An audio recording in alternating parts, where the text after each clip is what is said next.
Good morning and welcome to this week's episode of the Midweek Minis. I'm your host, Andrea. I recently did an episode on some local cold and or unsolved cases, so that brought me to the idea for today's mini. I've always been fascinated by those cases that go for decades without being solved. And some of those that automatically just come to mind are like the Black Dahlia, the Zodiac Killer, the Tylenol murders, and so many others. But there's one that really caught my interest because it's one that is not really talked about a whole lot, and that's the Hall Mills murder.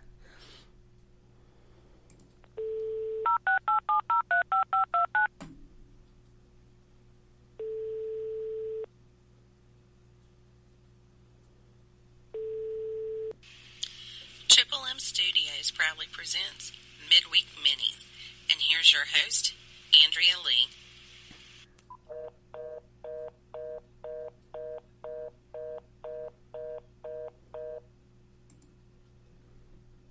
On September 14th, 1922, an Episcopal priest or preacher named Edward Wheeler Hall and a lady by the name of Eleanor Mills were found murdered. Eleanor was a member of the choir at the church that the Rev Hall preached at, and it was a well-known fact by the church members and the community that the two were having an affair. Now, it wasn't until 2 days later that their bodies were discovered in a field near a farm. Both were laying on their backs, and both had been shot in the head with a .32 caliber weapon. Hall had been shot once, but Mills had been shot 3 times, and not only had she been shot 3 times, her throat had been slit, and it was slit so openly, I guess like a big gash, that you could actually see her backbone.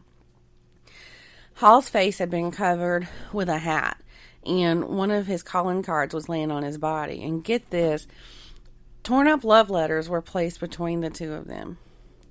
Now, like I said, everyone knew about the affair, including his wife Frances. So naturally, she was a suspect, along with two brothers and a cousin. At the conclusion of the first investigation, there wasn't enough substantial evidence to press charges. But the governor of New Jersey ordered a new investigation after some comments from a person that had been employed in the Hall house. The comments had been published in the New York Daily Mirror, and this time there would be a trial. So the trial began on November the 3rd, 1926, over 4 years after the murders. The trial lasted nearly 30 days and was quite the media sensation across the country. Even though Mrs. Hall, her brothers and cousin had the motive and the means to commit the murders, there was still insufficient evidence to convict them. And it should be also noted that Frances was a member of a very affluent family from New Brunswick, meaning, and this is strictly my opinion, that they probably had the money to buy one of the best defense attorneys for her. And as a matter of fact, the defense tore apart the credibility of one of the trial's main witnesses. Her name was Jane Gibson, and it was her pig farm that the bodies had been found at. At the time of the trial, Miss Gibson was barely hanging on. She was dying from cancer. They actually rolled her in on a stretcher for her to give her testimony, and she was attended to by a doctor and 2 nurses. But in the end, the jury, they didn't find the pig farmer's account of the events enough to say, yeah, they did it.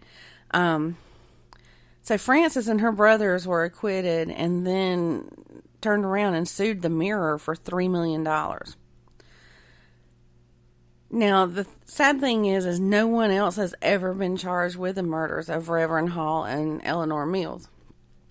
Some wild theories have been concocted, I'm sorry, I can't talk today, including Eleanor's husband murdering them. Yeah, I did forget to mention that she was married, but both of these people were married in this affair. And there's also been mentioned that it was the handiwork of the Ku Klux Klan. And many believe that Frances and her brother simply just got away with murder. What do you think happened, though? Personally, I do believe that Mrs. Hall and her family had something to do with the murders. I mean, if they didn't actually do it themselves, I'm sure they had the money to hire like a hitman.